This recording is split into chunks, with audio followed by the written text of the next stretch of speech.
5, 4, 3, 2, 1.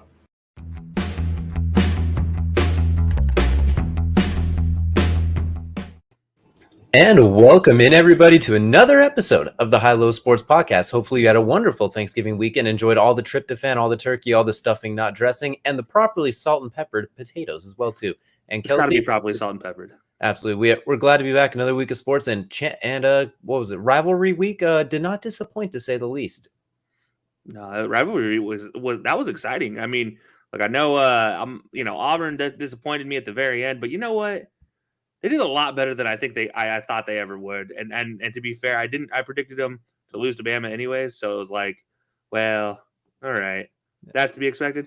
But honestly, I'm focusing only on the one that mattered to me, but that didn't even matter in the long haul. I mean, there were some games, Michigan, Ohio State, Oklahoma State. They all had impact, and man, it was a wild weekend. And before we get into that, though, I got to ask you, are you willing to change where you said that the anti-War Eagle stuff on your thing for 4th and 4 on your whiteboard? Are you going to change that to to go Auburn this week instead of Auburn disappoints me?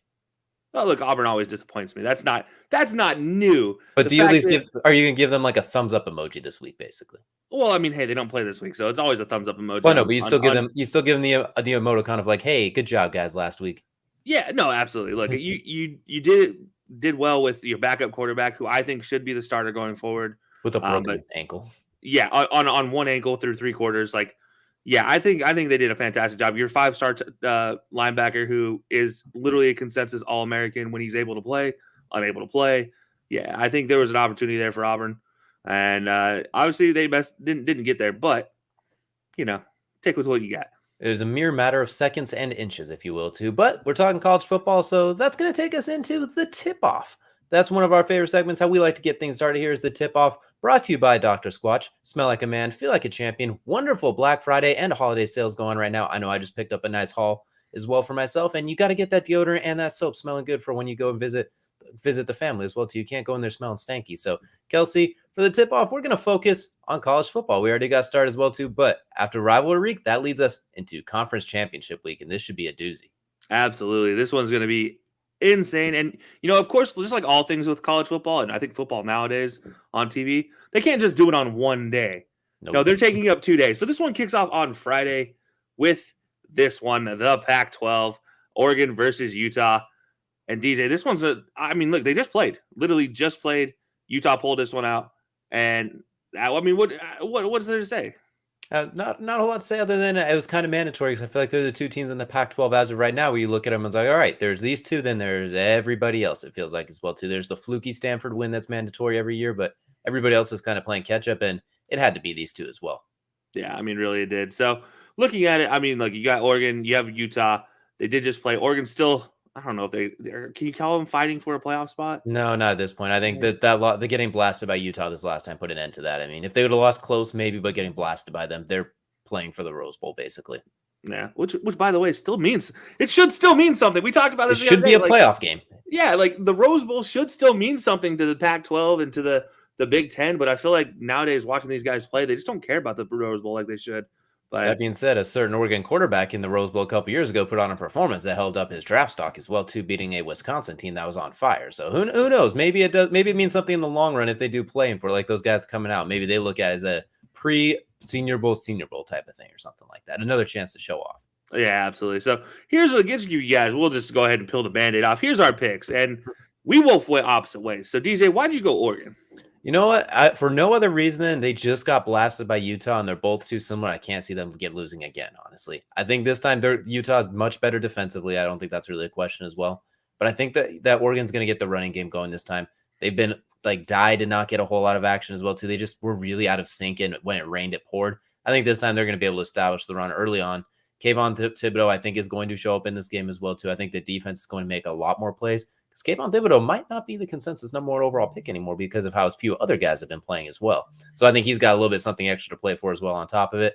And it's hard for me to think that Utah is going to just smack him in back-to-back weeks when they're this even, if that makes sense as well, too. It'd be like Georgia and Alabama if they play 2 times in a row. It's hard for me to believe that one of them's going to smack the other twice. So I'm going to lean towards Oregon. I think the running game is going to be the difference, maybe 24-27, something really, really close, a very Oregon-esque game, like what we saw them do against Ohio State, where they came in with the absolute best A game. I think they're going to do that this week as well too. They're going to tune it up to that another level that very few teams have. That even Oregon can only do like once or twice a year. It feels like. Yeah, like I like the reasoning for Oregon. It's tough to beat a team back to back basically in college football. But we have a couple games that are kind of going to be telling on that line. But for me, I look at Utah as defensively. I love what they do defensively, offensively. There's some struggles here and there. Like I can't lie about it. There's struggles here and there, but they're a growing offense. They're a building offense on what they are, and they've been through so much over the last year. Why not cap it off with a Pac-12 championship to go along with it? I'm definitely curious to see how they will. That defense, if it comes to play, it's going to be a long night for everybody. I think if it's a defensive game, that does favor Utah definitely. Yeah, without a doubt. So that's good. That's going to be our picks for the Pac-12, which again kicks off Friday night. But that's the only Friday game. The Pac-12 just has to be that guy that's just different. Like we're going to do it on Friday and not Saturday, just because. And of course, because it's on the West Coast too, us Eastern time people don't get to see it quite as much as we'd like because some of us like to sleep. Yeah, like again, that's another thing. Yeah, it's like freaking. Anyways, I'll leave that one alone. Make them play at 3 p.m. They'll be fine. Exactly. But Big 12 kicking off your Saturday morning. This one is at noontime on the East Coast. So Big 12 game, Baylor versus Oklahoma State here. And this one, I mean, who would have thought just a couple weeks ago Baylor still having a chance after what happened, with them and Oklahoma. And then the next week actually even the week before that, getting blasted by TCU, then going and beating Oklahoma. And then all of a sudden, here we are. Like, wait, what? What happened here, Oklahoma State? What happened, Baylor? Like, where'd Oklahoma go? Pac-12 is always given, it's kind of always ripped on for being the mediocre of the conferences. Like there's the Power 4 conferences and the Pac-12. The Big 12 has honestly been just as bad, if not worse this year. I mean, who really has stuck out? Like, if you put either one of these two teams against any the top 3 from the Big 10, the top 3 from the SEC, heck, I put Oregon and Utah at their best against either of these teams. I don't think they're that much better, honestly. Like, I think the Big 12, this is the most down year we've seen in a while. You can make a case that Texas is as good as these two teams, and Texas was, yeah. You can even make a case Oklahoma, who lost to both of these teams, is as good as them departure, but that's a whole nother story. But like, it just feels a little bit down because when you watch both these teams, neither one stands out as like they should be in the playoff, if that makes sense as well too. Neither one quite has that kind of allure to it. I do like what Baylor did to Oklahoma defensively, especially a couple weeks ago. That really started. And then Oklahoma battling back to stopping Caleb Williams' valiant efforts like 3 different times, tried to win the game on his back, tried to save Oklahoma, but the right was on the wall. So Oklahoma State, you have said it as much as anybody. It's not a rivalry considering it's not competitive. Oklahoma State finally twisting the tide a little bit. So there's some fun backstory too, but I think this one just doesn't quite have the same feel as some of the other championship games, in my opinion, at least. Yeah, this one watching though. It does feel weird, but this is 9 versus 5. This is a number 9 Baylor team versus a number 5 Oklahoma State team, and depending on what happens in some of these other games, Oklahoma State might sneak themselves in there. We'll just have to wait and see. They may finally have beaten Oklahoma and then gotten themselves into a playoff game. We'll have to see here. We'll see. They love Alabama way too much. Unless Alabama loses by 50, they will put Alabama in there again somehow at number 4, or they will bump up Notre Dame. They will find a way to keep Oklahoma State out. That's fair. We'll have to wait and see. But here's what our picks are, and we're split again. DJ, you went Baylor. I went Oklahoma State. And I mean, reasoning behind Baylor, DJ? I think I pretty much already outlined it. It's a really short list. That defense was absolutely phenomenal. Their coaching was absolutely great. And their ability to run the ball, especially when they get the quarterback involved too. And they have such an outstanding running game. The scheming they do, and then defensively, the creativity. I think there's a really well-coached team. I think if they just had a little bit more oomph to them, I would like them more in that playoff hunt, if that makes sense. Like if they beat this Oklahoma State team, I don't think they're going to jump into the playoffs personally. Just like if Oklahoma State wins, it's going to be a lot of dominoes falling to get them in there. I think both teams are just missing that little extra something, like an extra playmaker, an extra bigger signature win, or a more dominant signature win, something along those lines. But I like Baylor's defense. I think they're going to come in here and they're going to wreak bedlam, if you will. It's going to cause bedlam in the backfield for Oklahoma State. I think it's going to be a fun game. I think the difference is going to be that run game and defense once again for Baylor, which sounds similar to the Utah-Oregon game a little bit as well too. But I'm leaning towards the defense in this regard with Baylor, and I think their running game is going to get going. And that quarterback too, let's not forget, he was in the contention for the Heisman at one point too early on. He was leading the Big 12 in touchdowns as well. So he is no slouch, and we really saw what he was able to do against Oklahoma. Jerry Bowen had, what was it, 10 carries for 110 yards or something like that? Yeah, silly numbers, just video game numbers. Absolutely. So give me Baylor in a relatively close game. I think it's going to be weirdly close, like not a Big 12 no defense game, I'm going to look at 28-24, 28-21, something like that. But Baylor will find a way to just kind of scrape it out. All right, I like it. But, Oklahoma State to me is always that team. Like I said, they have the worst competitive rivalry in the world with Oklahoma. It is honestly, the records are just appalling in that game. But they always, it's like every 5 to 7 years, they have this team that is just stupid good. And you're just like, where did this come from? And that's usually when they beat Oklahoma, usually when they finish in the top 10 in the it was the BCS at the time, the last time they did it. And so here they are again. Oklahoma State's finally like a good team again. And they're like, okay, well, here we go. And to me, I think this one, I think if they win and they win emphatically, and then let's say Alabama loses by 20, and maybe even Cincinnati loses, I think that guarantees them a spot. Especially if Cincinnati loses somehow, which, by the way, we're not going to be talking about. They play Houston, but they're not a Power 5 team, so we didn't put them in here. I'm sorry. Like everything we've talked about with the playoff, just leaving them out because they're not a Power 5. We're not even going to talk about them because they're not a Power 5. Whoops. But it is what it is. And anyways, I will retract what I said about it not being a playoff thing, because until you mentioned, I didn't realize they were number 5. I thought I looked at the previous ranking where they were lower. I was looking at the wrong week. That was my fault. So that never mind. There's a little bit something on there for Oklahoma State and them as well too. So that has a little more intrigue to it for me as well.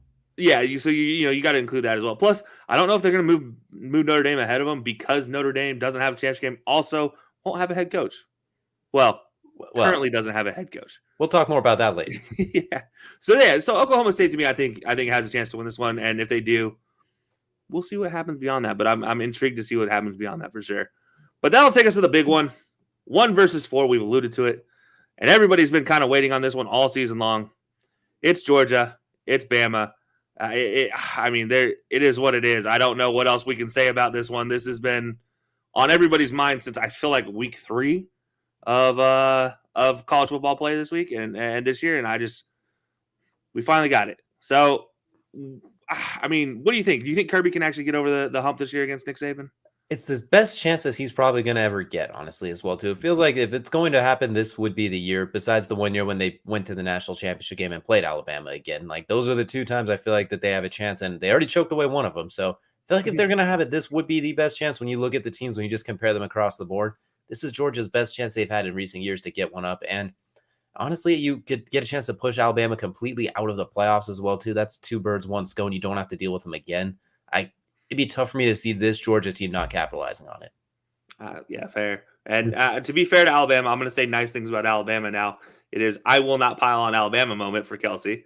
That is, this offense looks great for Alabama. I don't think there's any question. Their run game still a little bit but they can run. When they're on their day, they can run over anybody. But man, that passing game is scary.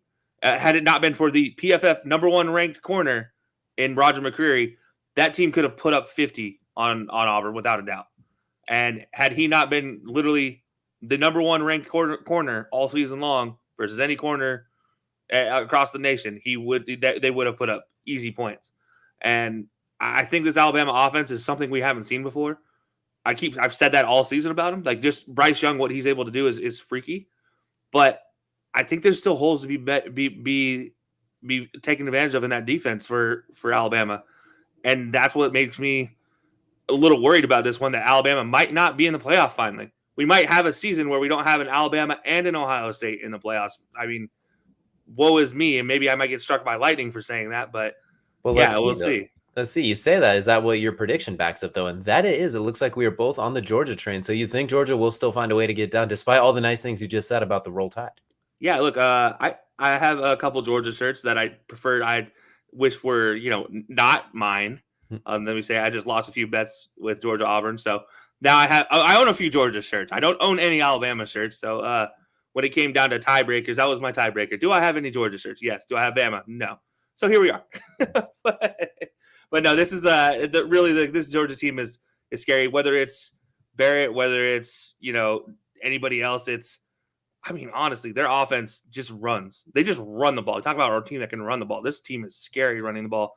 And don't sleep on Stetson Bennett throwing the ball over top of people. You kind of took the words right out of my mouth. And by the way, I do want to say your Georgia collection you have a better collection of Georgia shirts than I have total outfits on my NBA 2K player. So I mean, you're gathering them up there as well too. And it's thanks to this guy that I have him. So we might have to amend our bet with Auburn and Georgia. The rate it's going right now. Little did I know Kirby Smart would turn into Nick Saban 2.0.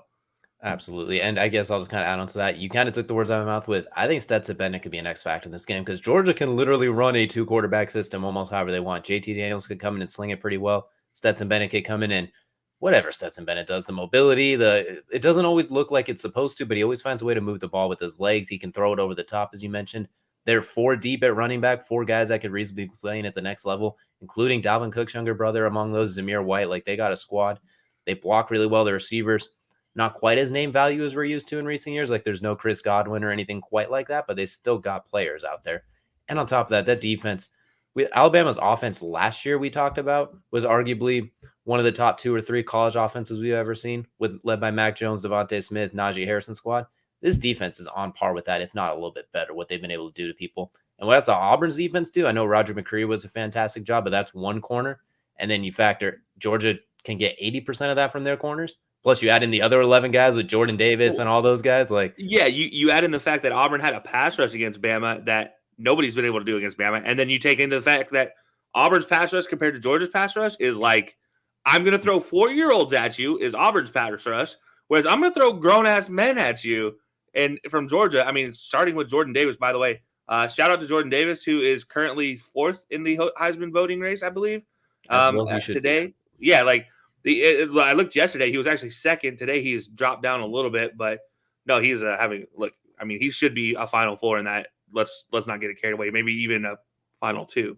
And honestly, depending on a really dramatic offseason NFL draft process, he should be going in the top 5 to 6 as well, too. He should be up there pretty well. Just kind of depends because you know how it is in the offseason, the scouting, the projections, and the NFL transition. Things might get a little wonky, but there's no reason he shouldn't be a top lottery pick in the NFL draft either. Here's going to be the one knock on Jordan Davis, and I'm going to tell you straight up right now, and it's because he's a big guy. It doesn't make sense. Every offseason that there's a big guy in the possibly going in the top 5, they're like, oh, he's too big. And look, have you seen the way he runs, though? Have you seen any of that? Because he could be as big as he wants and run that way. Like, he's very reminiscent of your boy Derek Brown, who came out of Auburn a couple of years ago as well, too. I think he'd be something like that who goes in the top 10. Maybe doesn't go to the top 5 like you might think, an absolutely dominant college career, but he slips down and someone gets a really, really nice player. Like the Eagles are projected to pick towards it, and that's a good fit for him. There's plenty of good options for him as well, too. But it looks like we were both on Georgia, and we both think this might just push out Alabama as well, too, which is going to open up that 4th playoff spot, assuming everything else holds true. But yeah, and that's so we're going to, before we get to the Big Ten game, I want to go actually ACC because this one doesn't really mean a lot for playoff implications, but I think it should realistically. I mean, this one you're looking at number 17 Pitt versus number 18 Wake Forest. Unfortunately, that no matter what they do, they're not getting in. I think it's safe to say Wake Forest kind of laid the egg on this one in the last couple games, just not doing enough. They had their shot, but that kind of dwindled away. The Wake Forest went Sleep Forest. Exactly. But this one does feature a Heisman Trophy candidate, and that is Kenny Pickett. And then there's Sam Hartman, he's in the Heisman Trophy voting, but it's more like, you're here because your team is a possible ACC champion. But let's be honest, I love what Sam Hartman's been doing this season. He's a former QB1 guy, QB1 Beyond the Lights guy, and kind of transitioned his career pretty well to Wake Forest. Kind of an undersized guy to do it too, besides Justin Fields, arguably. Him and I guess Jake Fromm, he had a lot of success, but those are the 2 that really stuck out. He might be closer in that category than like a Spencer Rattler per se. Yeah, exactly. So, I think this one's going to be very interesting. It's going to be a quarterback duel down the road. This one goes on Saturday night, 8 p.m., and I think they're going to literally blow the lights out from going back and forth, especially if they're playing in a stadium where they have that light show. That light show might have to stop at halftime because they're going to be running the bill up too high. Absolutely, too. It's gonna be prime time, and they're gonna play prime time as well, too. And as we take a look as the picks are in, and I think we're going in the same direction. We're both leaning towards Pittsburgh. I love Sam Hartman as well. I think he's on your really way too early next season Heisman watch as well, too. I think if we had to start projecting ahead, he's going to be in that conversation. Kenny Pickett, I don't think is winning the Heisman this year, but spoiler alert for the draft that we're working on too. He's currently one of my top 2 quarterbacks as well, too. I think he's a sensational player, the way he's transformed his game, and I think this is going to be his signing off, if you will, too. This will be his Mamba out as well, too, from college. He's going to go out there, and I think he's going to put on a show. I think he could easily go for 4 touchdowns and maybe 300 yards. So I look for Kenny Pickett to go out there, and I will duel Hardman, and Hardman will have his time guaranteed, but it's hard for me to pick against Pittsburgh in this game, especially when I know Kenny Pickett's going to come out there on his A game. They obviously have had the flu issue going on through Pittsburgh right now. All of them have been battling the flu, but it looks like they said Pickett has recovered and he's set to go. So with him, if he's out under center, I give them a chance versus anybody outside that top 10. Like anybody within reasonable team to team comparison wise, he could be the X factor. He feels like the most X factor quarterback that we're talking about in most of these games, other than Bryce Young, I feel like, and I'd say maybe Bohannon out of Baylor. He just feels like Kenny Pickett just feels like he is that dude. If he's on his game, Pitt seems like unstoppable offensively. Now defensively is a whole nother story, which is a good thing they're playing Wake Forest in the ACC because they don't have to deal with a whole lot of defense elsewhere. This is like the Pac-12 of old. Like it's all offense, no defense, all gas, no brakes. Absolutely. And I think if you put Kenny Pickett on any of those other teams, that they transforms a lot of other teams as well too. Like he feels like almost the type of like the quarterback in college that can go win you the game. Even as long as everything is somewhat there, he can find a way to make up for everything as well too. He will be greater than the sum of his parts. We talked about Justin Fields, kind of did that a little bit. Justin Herbert did it a lot at Oregon because that was not a lot of great pieces around him. Guys like that as well too. Guys that weirdly enough transition really well to the next level. Guys that pick up the slack around them against tough competition. Kenny Pickett has that ability and more. And the fact that he came in as a running quarterback and now he's a dart throwing machine after that leg injury early in his career. Now he can sling it all over the field. That's the ability to adapt like that as well too. He's got a lot of Matt Ryan, Derek Carr-esque qualities in him. So I look for him to put on a show in this game. Yeah, look, I'm not a big fan of teams giving C's out for their players. Like, they all captain C unless it's hockey. But you know what? There are a few players in between there that I do agree with. Sam Hartman, yes. Kenny Pickett, 100% agree that both of those deserve their C's on their jerseys. So I like to see that for those two guys. But there's not a lot of other guys that I'm okay with that. But those two exemplify what I want from a captain. And Kenny Pickett, you mentioned the leg injury coming back after that, do everything he's done. So this will be a fun one to watch. And I just want to talk about this one before we get into the Big Ten that actually has implications. But this one was just going to be a fun one to watch for the Power 5 for sure. So in between boring drives in the Big Ten game, we could watch that game. But the Big Ten game, the other 8 p.m. game on Saturday, you got Michigan number 2 versus number 15 Iowa. And I think this one might be offensively deficient. I think whereas we just talked the ACC high-powered offense, this one might just be the complete opposite. I'm going to say one team's going to be very offensively deficient. I think one team's going to be pass deficient, but they're not going to be run deficient. And I think this is going to lead it to it not being a very fun to watch game. I think it's going to be very ugly and that it's not going to be that close as well.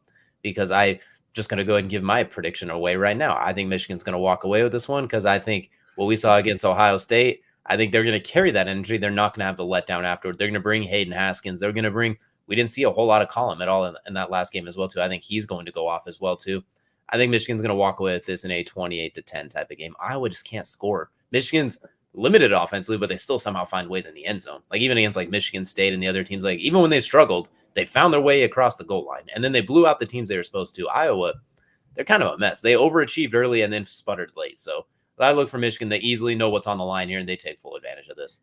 Yeah, I completely see this game going one of two ways. It's either going to be a 21-7 Michigan win, or it's going to be like a 47-3 Michigan blowout. Like that's the two ways I see this going, and I still think both ways it's going to be more defensive scoring than it's going to be offensive scoring. Aiden Hutchinson is an absolute monster coming off the edge. Odabu as well off the opposite side. I mean, those two are just goodbye. Good luck to your quarterback at that point in time. Just put him get the ice bath ready.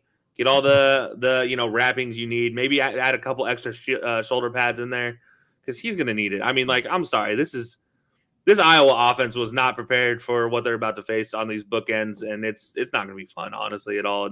And the run game for Michigan is just going to drain you dry. Absolutely as well too. And there's been some scouting boards that are actually starting to move Aiden Hutchinson up to that number 1 overall prospect as well too. I mean, breaking the record for Michigan in sacks, and he's earned it more. He's earned it 10 times over. Him and Kayvon Thibodeau, you can't really go wrong. It feels like. Granted, one of them will probably flame out if history's taught us anything, but right now it looks good. He's top 10 in Heisman voting. He's not getting the Jordan Davis commentary, but he is still in there in the voting house. So they are including him in the voting. We'll see if he gets in the top 4, but I don't think he'll get there. I think if he could pull out like another 4-sack game in this one and absolutely dominate like he did against Ohio State, you might see him crack into that top 5. He's definitely not winning, but I think he's making a name for himself as well too. He deserves a shot because there's no clear front runner right now. There is not an offensive player out there that's like he has to be there. Everyone else, it's like, well, I guess. Yeah, I feel like this one is straight up like It's Jordan Davis. Seems like to me to be the front runner, and that's obviously I'm biased because I literally watched Jordan Davis just dominate people, and it's just in a conference that's not easy to play in, that's not easy to dominate people and make them look like small children. He literally makes grown men look like small children. Whereas everybody else that I've seen is like I've seen holes in everybody else's games. Bryce Young, there's holes. C.J. Stroud, there's holes. I mean, Kenny Pickett, there's holes. Like Kenneth Walker, there's some Kenneth holes Walker, too. there's a big Ohio State hole in his performance. So it's like offensively, yeah, there's that. And then on Aiden Hutchinson's side, I don't think he has. I mean, he has a big hole as well, and that is the Michigan State hole. Michigan State shut him down. Didn't let him do it. Didn't let him do a whole lot. So that's. There's a hole to everybody other than Jordan Davis at this point in time, I think, for the Heisman. And yeah, well, that's my Jordan Davis spiel, if you will. You know what? Put them both. Just get them both in there. That's all. That works for me. Just two defensive players in the Heisman Trophy voting, the first time ever, I think. You know what? If it is, I will gladly take it as well too. But that's going to do it for our tip-off as well too. A little bit longer of a tip-off. We had a few violations on that one as well too, because we had a lot to talk into. That's going to take us to Kelcey's second favorite segment, the main event, brought to you by Colorcast. If you haven't been on Colorcast by now, I don't know how you found us, honestly, because that's where we do most of our best work. Live cast, live sports, play-by-play, shooting the you-know-what, fantasy football, basketball, soccer, whatever you need. It's kind of like Twitter Spaces, but matching up with a game as well, too. Everyone gets a say. You could chat with your friends. You could talk the game. You could do a little bit of everything. Yeah, it's look, if you guys haven't checked out Colorcast, we've said it by now. Do it. Do it already. You'll see us a whole lot of things happening in the next month, which we'll talk about here at the end of the cast. And we got a whole lot of fun stuff happening on Colorcast in the next 2 weeks, really. So we cannot wait for that. But DJ, I'll let you kick this one off. Where are your highs this week? I'm going to coast through these pretty quickly because, well, you know what? They're pretty straightforward. The first one I'm going to talk about, the Phoenix Suns, the defending Western Conference champions. Not only are they on a 17-game win streak right now, by the way, count that's an entire NFL regular season straight of winning. They now have the best record in the NBA at 8 with 18 wins and 3 losses. They just beat the Warriors, which are the second best team, arguably right now at 8-3. They beat them yesterday as well, too. And Devin Booker did leave with that hamstring injury yesterday, which is a little bit concerning, or I guess on Tuesday, I should say. That's a little bit concerning, but the way they're playing right now, everybody's clicking on all cylinders. CP3 is back in CP3 form. DeAndre Ayton has taken that next step. The Suns are fine. They look like that team that ran rap shot through the playoffs into the finals, and they carried it over into this season as well, too. We talked about that a lot in our NBA predictions, what teams are going to carry that momentum they had and bring it into the next season. The Suns have managed to do that and crank it up to another gear. They managed to turn it into a hot Southern Mexico summer sun as well, too. Not just the regular Suns. They cranked it up to another level. So I really love what the Suns are doing. They are my first high as well, too. And honestly, especially that win against Golden State, that just kind of cemented it's not just fluky. They're here to stay. We got to talk about this hot Mexican summer sun, really? Like we've both been to Mexico in the spring, and I have the sunburn scars to prove it. So I just saying, imagine what it's like when it's in the summer. Look, the only thing I brought back from Mexico was glass in my foot. So I don't remember any sunburns, that's for sure. Well, to each their own as well, too. But as you can imagine, the Suns have cranked it up to another level as well, too, which is going to bring me to my second high. I'm looking at Max Scherzer right now, the baseball pitcher, just getting paid by the Mets as well, too. And not just getting paid a little bit, getting paid a King's summary as well, too. He is getting paid more than some teams' payrolls. He's going to get $43 million a year. The Seattle Mariners have a $57 million a year payroll. The Cleveland Guardians have a $46 million a year payroll. I think it's Pittsburgh has like a $40 million payroll. The Baltimore Orioles have a $37 million payroll for their entire teams. He's going to get being paid more than all of those as well. He's a sensational pitcher as well, too. Getting a little bit older as well, too. I mean, 37 years old, but a 15-4 season, 2.5 ERA. He was really, really good last year, and it's a shorter term deal. It's only 3 years, so look for him to make good on all of that as well, too. I think that was a good signing by the Mets, and I just think it's crazy. He's making more than teams. Can you imagine if Tom Brady with the Buccaneers was making more than, let's say, like the New York Jets and then Miami Dolphins' entire teams? Like, that's just absolutely crazy to think about as well, too. Pay your players, those other teams, for sure. And good on Max Scherzer for acquiring quite the bag. Yeah, look, hey, he's well deserving of the bag at this point in time. Has been since his Detroit days. And just really, I feel like he's just – I hate the Giants didn't go out and get him. Honestly, I know he probably is not a guy that would go from the Dodgers to the Giants, but still, I hate that they didn't even try at this point in time. Like, it was just like they saw the bag and they're like, nah, we out. That's too big we for our got that San pockets. Francisco money, but it's expensive to live here, so we got to keep some of that bag. Like, I'm sorry, Max. Yeah, so that's look, congratulations to Scherzer because he is well deserving. Good guy on the field and off as well. Hell of a competitor as well.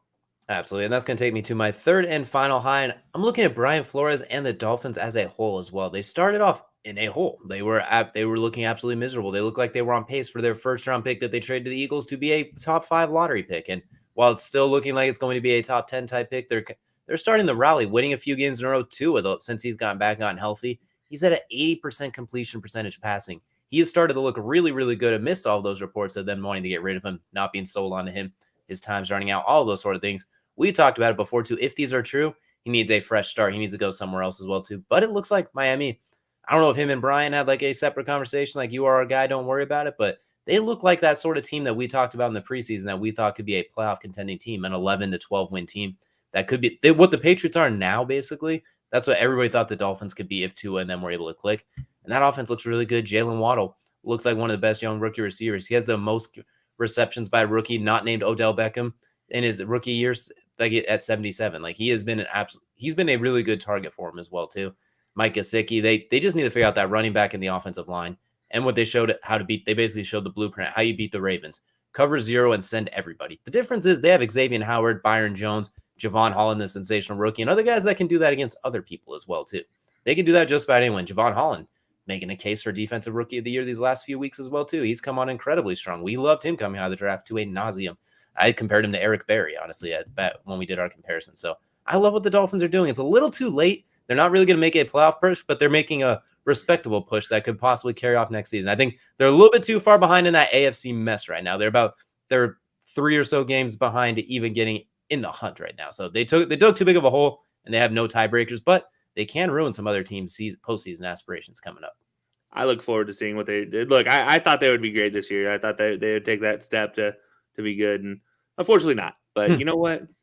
They tried. If Tua can stay healthy with what he's building on right now, I like his future in Miami a lot more than I did a month ago. Let's just say when it was like, why are you even keeping him at this point? But if he can, I still think they're going to go away from Tua at the end of the season. Honestly, I still think they're going to move away just because they haven't built anything around him. Like they haven't built for him. They've just kind of, hey Tua, this is what we have. Take it.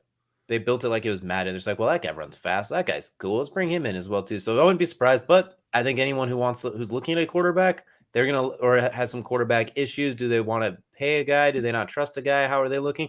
They're gonna if they see Tua, they'll be like, 80% completion for a month of November, That's not too bad there with a team that clearly has shown they don't like you and no offensive line. We have an offensive line, or we can build one. So he's gonna have, I think he's gonna be a pretty solid trade commodity. A lot more than the guys like Sam Darnold, Carson Wentz, and guys we saw traded last offseason. Maybe not quite Matthew Stafford levels, but maybe just a little bit below that, but above those other guys. So there will be a Tua market if he does hit it.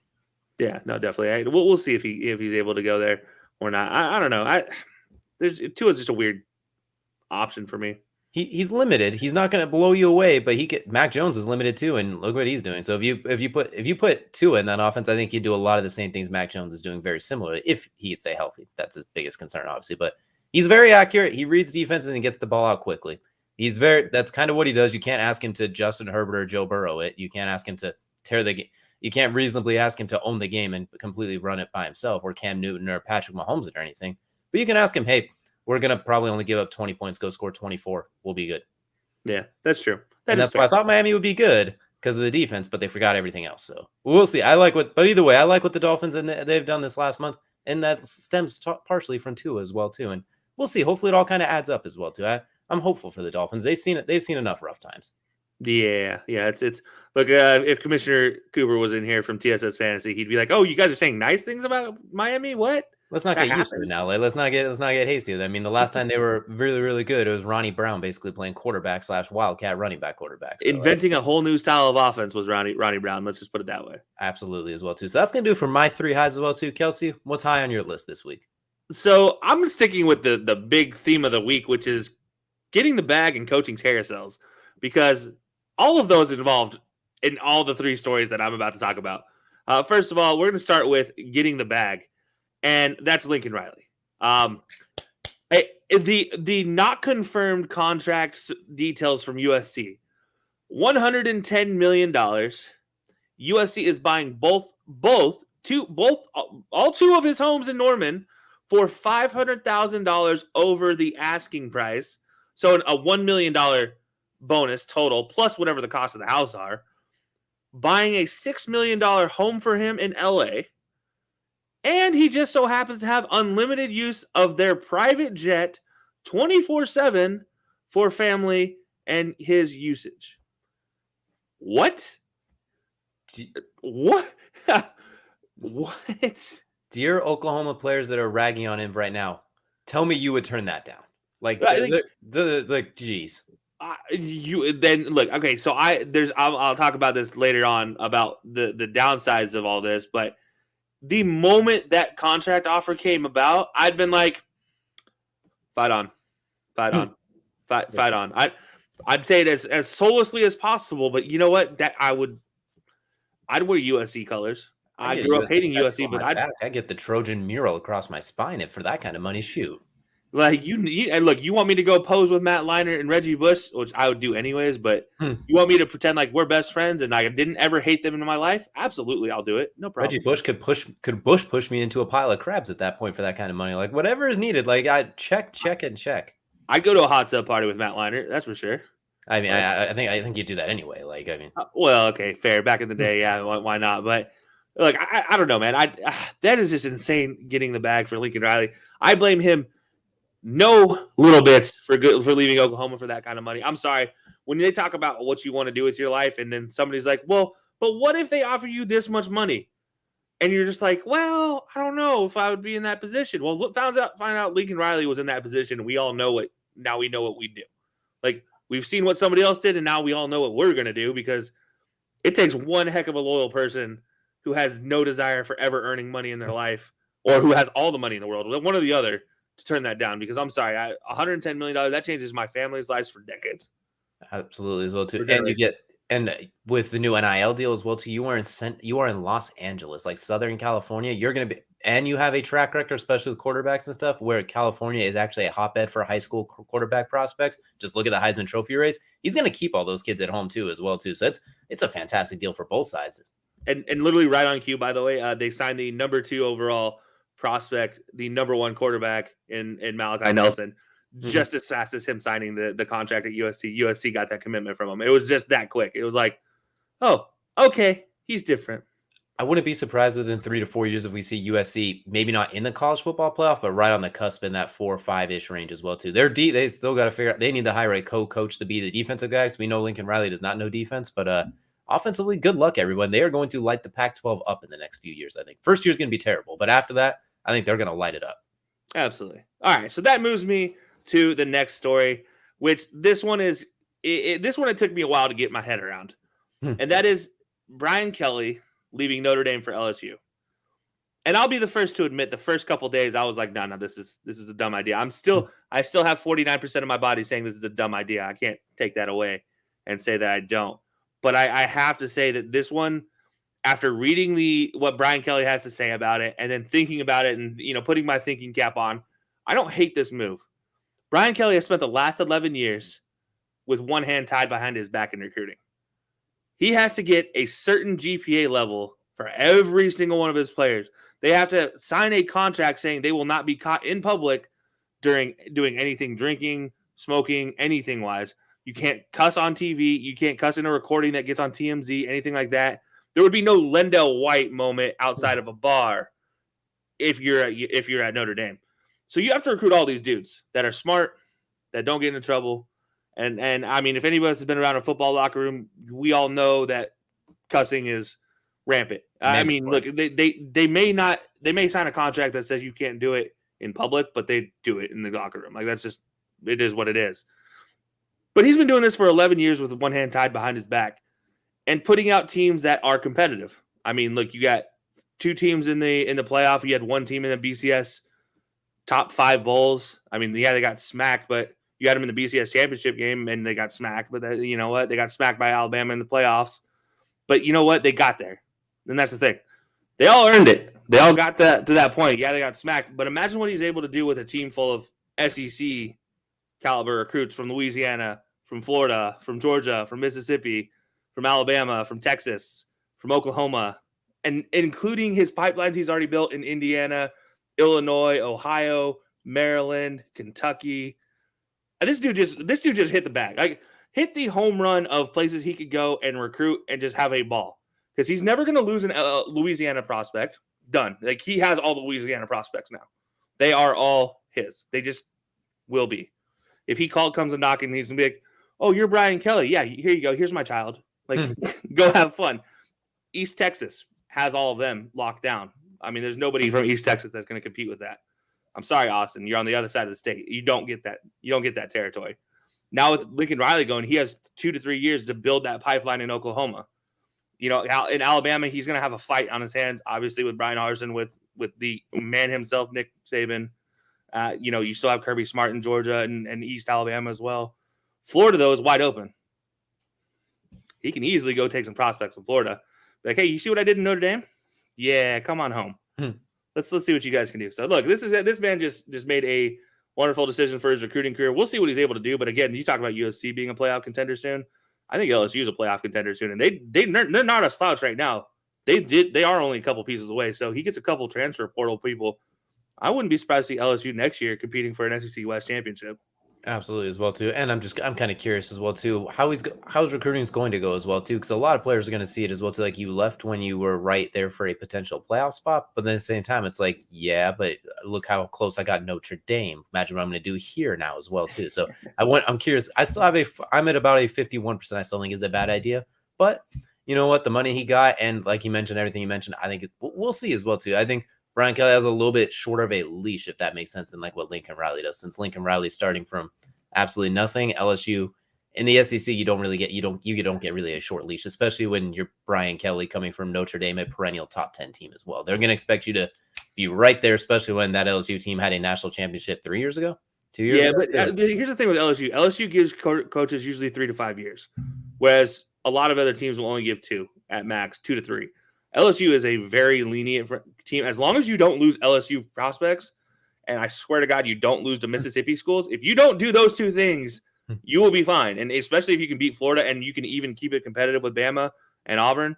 Like, as long as you don't lose to Auburn and Death Valley, and as long as you keep it competitive with Alabama, they feel pretty good about you keeping around and don't do anything stupid like Orgeron.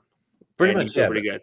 Well, we'll talk about those coming up later too. I have more reservations we can get to later. Yeah. But what would you say is your third and final high as well? Before I do that, there's just one other part that I have to say about Brian Kelly, and that's this. The fact he wanted to go to the SEC, unlike Lincoln Riley, that's what puts me from the 51% hating it to the 49% hating it now and 51% liking. He wants that competition, so I like that. I'm going to say he's running away from Cincinnati. That's how we'll word it as well, too. He's running away from Cincinnati. That's why he's going to the SEC. That's fair. But his replacement is to be named Marcus Freeman from all reports right now, which I think is a fantastic hire. The defensive coordinator, now he's being promoted to head coach at Notre Dame. I mean, look, this guy has deserved a job probably for the last 4 years, and he has been sitting there with Brian Kelly just like, look, man, I'll keep doing what I can to get you guys in the playoffs, but we are still recruiting with one hand tied behind our back. Now he gets to be the lead recruiter and head coach of this team and decide the path for it, as he's already the defensive coordinator. I love the look of this one. I mean, now you get to go and do your thing, and you can actually get a real offense in there now. You don't have to have Brian Kelly's slow-moving offense in Notre Dame. So you could get a USC-style, Pac-12-style offense with their close to SEC caliber defense as a non-SEC team can put out. And it's going to be a whole lot of fun for this one. And I think this is a hire that's going to probably keep Notre Dame in the hunt, if not put them even a little bit closer to being a realistically scary chance. Absolutely. And he's done a good job with some recent NFL prospects as well, too. Look at Jeremiah Wusu-Koramoah last year. Kyle Hamilton's probably going top 10 as a safety this year, too. Like, he knows how to groom defensive players as well, too. Now he's going to have full say in it as well, too. I think those defenses are going to be really, really nasty with him leading the way in the next few years as well, too. Even if they still offensively sputter, they could be terrifying just with their defense alone. Kind of like what Georgia's doing in the SEC right now, just maybe make it an ACC or an independent type of thing. Yeah, and plus he plays an ACC schedule, so you know what? You have a lot of leeway, and as long as you play a little bit of defense, you'll be successful. And as you mentioned, Notre Dame defensive player-wise, I think they've put a defensive player into the draft almost every year for the last decade. It definitely feels like as well, too. And there's some notable ones in it, like those two plus Harrison Smith you can't miss as well, too. There's obviously the Manti Te'o. Like, there's a lot of guys you can go around and say they've had some quality defensive players during his time there. Oh yeah, absolutely. So that's my 3 highs. But as you can tell, they're all coaching related, and there's a lot of steam on some of those. So there's going to be some negatives to some of these as well, you can imagine. But DJ, go ahead and kick us off with your lows. For the 3 lows, I'm going to coast through these as we're running lower on time too. I'm starting with part 1. I'm looking at the Chargers. How much more inconsistent can you be? You come off a fantastic win against the Steelers, then you poop the bed against the Broncos. Every time they do something good, they seem to flounder. They are the ultimate up and down team. Feels like I still believe in them as an NFL potential playoff team like this year's. They were my preseason pick to be the surprise team. I still think they could do that. The problem is I think they almost peaked then showed their best hand too early in the season. We saw against the Chiefs, against the Browns, them absolutely light it up. They got too good too quick out of the gate. Then they kind of floundered off with the growing pains as well too. And the fun thing is they're playing a Bengals team this week, which is in a similar boat as well too. A game that we'll actually both get to be seeing in person as well. So that'll be a fun one. 2 teams that are almost 1 year too early. They were good a little bit too early. I think that's going to be quite the game. But the Chargers, I'm looking at you. I'm like, why can't you guys have way too many good pieces to be this up and down. You got to find a way to win 2 in a row. You can't just randomly lose to these teams you should destroy, then beat these teams that you shouldn't. Like their inconsistency is driving people up a wall, and including me as well too. Like they got to find a way to string it all together because they are capable of it. We have seen in splashes they could be a dominant a playoff contending team comfortably, but right now they're like a 7th seed if I'm not mistaken, or the 6th seed. Like they're fighting for it right now, so they got to find a way to quit falling off the rails a little bit. It seems like they're lightning in a bottle, and then they're just a little bit of a shock crackle off to the side. They got to find a way to stay lightning at all times. Yeah, exactly. That's I feel like that's an understatement though. Absolutely as well. And then looking at the other one, I'm gonna keep this one quick. I'm low on Kirk Cousins right now. He's having a fantastic season, 18 touchdowns, 3 picks. He was almost in the MVP category. Then against the 49ers, you're in a close game. Really, you just came off a shootout there, and Rodgers. Now's your time. In the most clutch moment, you line up under the guard. You put your hands under the guards, but you miss the center completely. Like Kirk, for everything that's talked about you, Kelcey can attest how much Kirk Cousins is Kirk Cousins. That is basically an adjective at this point. You can't line up under the guards, but like you got to be more on top of than that, especially in a clutch situation when the knock on him his whole career has basically been in clutch time when hands get sweat, when the palms get sweaty, when the knees get weak and the arms are heavy. Can you show up and be ready to go? And you line up under the guard like that. That's just something that can't happen. He's still having a great season. The Vikings are right there trying to get into the wild card spot.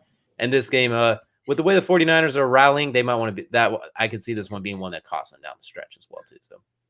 Look, I hate Kirk Cousins much the next, man, but you line up under the guard, and I'm instantly just like the first thing that flashes in my mind is the old was it The Replacements, where he sticks his hand under the wrong guy and the guy literally turns around like ready to punch him. That would be me. Like if you had stuck your hand under me and I wasn't ready for it, I'm sorry, it's not. No, I'm that's not happening. And then with Dalvin Cook being hurt too, Kirk Cousins definitely can't have too many more of those moments moving forward because it's about to fall on him as well too. And then the last one, I'm gonna look at. I'm not really low on Draymond Green that much, but I'm kind of low on the statement he said where he says defenses it's basically saying defenses don't go viral because people don't know what they're looking at.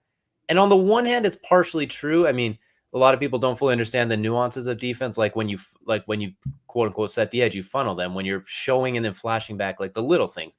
There's a reason Brett Kiesel right now is not in the Pro Football Hall of Fame because his job was to eat up blockers. So Joey Porter, Casey Hampton, and those Steelers and Troy Polamalu can run rampant all over the place. Like that, those kind of things people don't always understand. But people know defense when they see there's a reason. There is more slang terms for defense than any other thing. Getting clamped up, getting put in a cage, being put in a snuggie, being clapped up. Like there's so many different ways you could describe defense. I have not heard the snuggie one yet. That is a new one for me. Well, there you go. And we could probably keep going on. We can make an entire show going over different ways to do it. So people do know defense. When they see somebody get clapped up and locked down, they will be posted on Twitter by look at this defense by Drew Holiday. Devin Booker can't shake him. Drew Holiday, what he did to Damian Lillard, he was viral for a week for it. Like that, people do recognize defense. They don't see those little nuances. And by saying that, it almost seems like it's down talking everybody. I know what the point he's trying to get is, but I don't really like the way he worded it because people know defense. Like they can see defense. They don't understand the tiny little things as much because they're small things that help out the greater cause. But people know defense. Like there's a reason people don't want to make Steph Curry the top best player in the NBA because defensively, yeah. There's a reason people harp on LeBron James because, well, defensively, he just kind of watches, and at best, you'll get a free safety look for him. Like I think people understand defense. They may not see the little tiny things that those see, like setting the edge, quote unquote, fighting through the pick and then flash on the pick and rolling back, those sort of things. The much smaller things, but I think you should reel it back saying that because defense doesn't go viral, people don't know what they're looking at. defense does sometimes go viral as well too, but you're not going to go viral for flashing the lane. You're going to go viral for stuffing somebody's what all the way into the third row, or for staying in front of them, clapping your hands and pointing to the ground saying, "Get by me." We've seen Dwayne Wade and Kobe. They would do it. They'd tap the floor, get in their defensive stance, and those would go viral as well too. So I think viral defense is actually a thing. So I'm low in that I disagree with him in that point. Look, there's always going to be viral defense because I raise you the block. Like, that is viral. In his defense, that was LeBron James. LeBron James poops and it's viral, but like the same thing. Like defensively can't go viral. Like yeah, no, that's fair. But Kawhi Leonard is the claw with his own brand because of his defense. He's not the claw for his jump shot. No, that is true. Fair enough. All right. Well, but yes, I get your point. So Kelcey, what are your lows as well too? All right. So my lows, I'm gonna stick with the two of the three guys I just talked about. Lincoln Riley, first of all, don't like the move. I don't like leaving 2 days after you just played a game, after telling all you guys you're going to be there for them until the end of the season. And then you're literally gone 2 days and taking pictures in USC logos saying, fight on. Again, get the contract. I don't like the move. Kind of a lame move. And then all the stuff coming out that it's because of the move to the SEC. Hate that. That is just as pansy of a move as possible if I'm keeping this PC. Like, that is, yeah. Can't do that. I agree with you on the one hand. On the other hand, it's 6-1. I agree with you as well. I don't like the way he went out. The way he went out was kind of weak, and I don't like the players saying like, "Well, he was telling us that last week. If you got offered $110 million to go move to Southern California, I would too."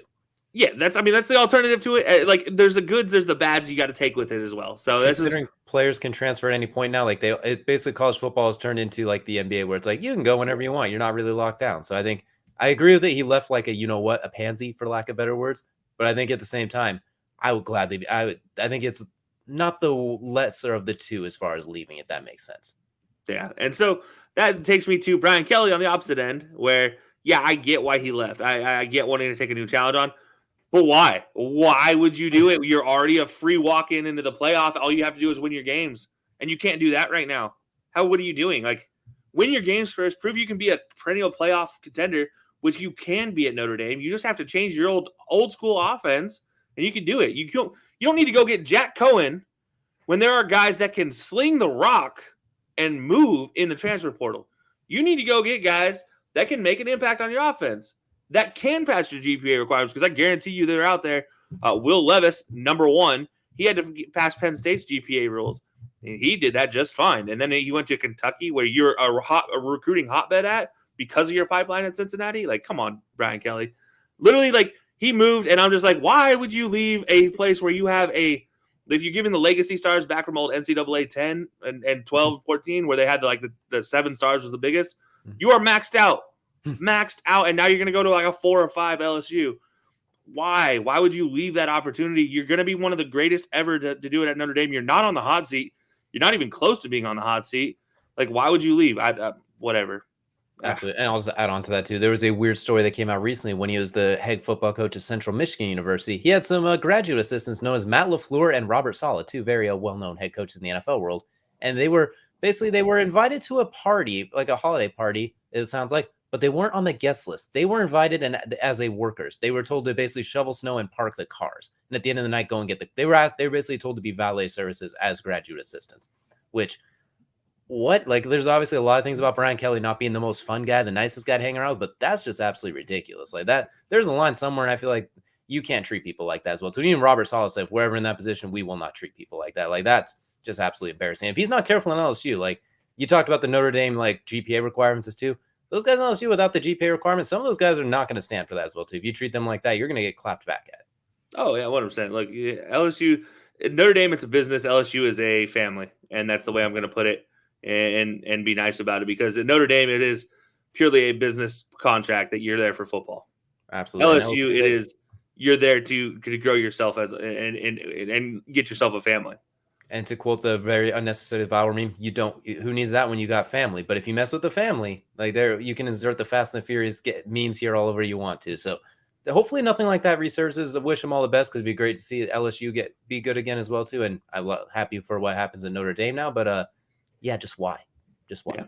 And then that takes me to the third one. That is the hiring of Florida. It is not the guy who I'm down on. It is the fact it's Florida that he went to, and that's Billy Napier. I love Billy Napier as a coach from Louisiana, the Raging Cajuns. What he's been able to do to that program has been absolutely fantastic. However, now you go to Florida, where they're only going to give you 2 years. at the most to try to turn it around, and that's not enough time to turn around this Florida franchise. Like Florida you need 3 to 5 years guaranteed. And I'm sorry, but Florida doesn't have that time to give you 3 to 5 years to turn this team around. So Billy Napier is going to lay out the path for them to come out.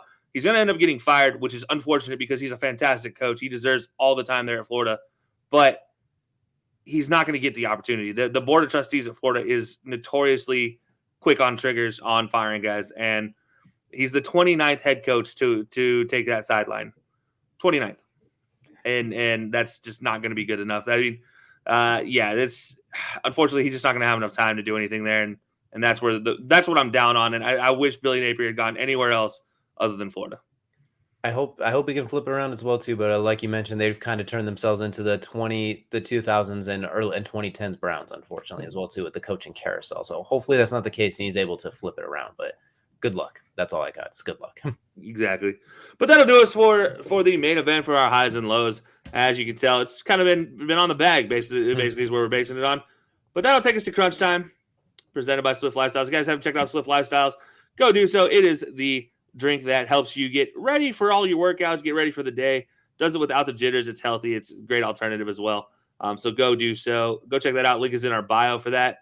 But DJ, what you got on your mind today for Crunch Time? I'm going to be relatively quick with this Crunch Time too. I'm looking at how often do you see a team that has a franchise quarterback, 2 elite receivers, a top 5 safety, and a Hall of Fame linebacker, but they kind of need to blow it up and restart everything. I feel like I just listed everything you need to be a winning team, more or less, minus like a left tackle, basically. Normally, if you have those things, you are a playoff level team at least. Maybe not a division winner, but a wild card, something like that. That sort of thing, like fair to say? Yeah. But that's not the case in the Pacific Northwest. Looking at the Seattle Seahawks, they are a travesty right now. They can't seem to throw. We talked about 2 great receivers. You throw to one of them per game. Like one of them does not they never both eat in the same game. It feels like outside of September, maybe in September they do for some reason. Russell Wilson, he is diverted basically from a top 5 quarterback to a professional driver in golf where he just kind of throws bombs away and hopefully some of them stick and still has like the escapability factor, still has all of those, but no ability to like consistently keep an offense moving. When was the last time they scored 20 plus points? I think it was with Geno Smith against the Steelers, if I'm not mistaken, or against Jacksonville, actually. But like that's to the point exactly. They have no running game to speak of right now. Jamal Adams is a fantastic player. He just needs to use both hands a little bit more often and not his face when catching the ball. Bobby Wagner is still fantastic, but they have no pass rush. They have no draft picks. They have no offensive line.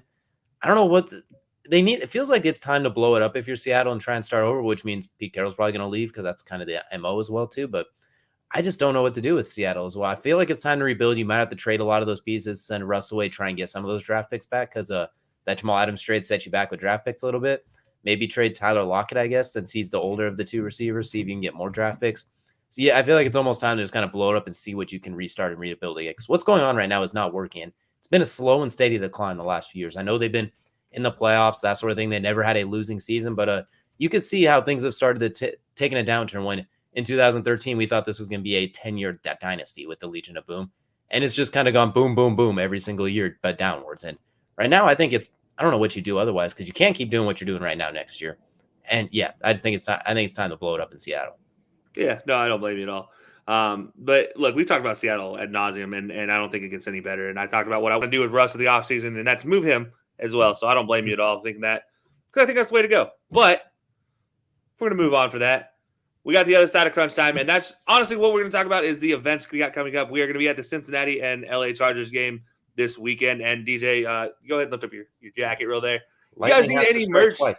Yeah, look, you guys need any team merch going on, team theme merch, head on over to our bonfire.com/hilo sports page and go check out your NFL team themed merchandise because we will also be doing a very special event on December 12th. That is the Belly Up Sports Tailgate presented by Colorcast. We'll have appearances from your Belly Up, some of your favorite Belly Up personalities. We got Gridiron Gallery and Zach and joining us there. And then TSS Fantasy will be joining us as well through the app, and we'll be giving away a signed Joe Thomas jersey. But most importantly, we'll have beer provided by the brand new Brewdog Brewing Company. I say brand new, but it's not been brand new. It's brand new to the Cleveland area as of the 3rd this weekend, December 3rd. They're opening up in Cleveland, and they'll be providing us beer while we're there. So absolutely fantastic event. Come on down, check us out, get signed up for that signed that Joe Thomas jersey, and grab yourself a few brew dogs while you're there and sit down and enjoy the chat. We'll be on Colorcast all morning from about 9 to 1. What's really going to be 9 to 12:30 as we get ready for that march to the stadium. The jersey giveaway will be at 12:30 though, but we'll release more in-depth details as we get closer on December 12th for sure. So can't wait for that. Should be a fun time as well too. So if you're around, go and stop by and cheers a beer, maybe drop in and drop some takes in the Colorcast too. And if not, feel free to enter that jersey because Joe Thomas, his cameos ain't cheap, so might as well get that signed jersey. Exactly, yeah. So you can either sign up there at the event, or we'll have a way to sign up through Twitter and through Instagram as well. But you actually have to be there on the Colorcast for that side of things. Otherwise, if you show up in person, hey, you signed up in person. But that'll be in Cleveland on December 12th, guys. Cannot wait for that. But as always, until next time, guys, we will see you later.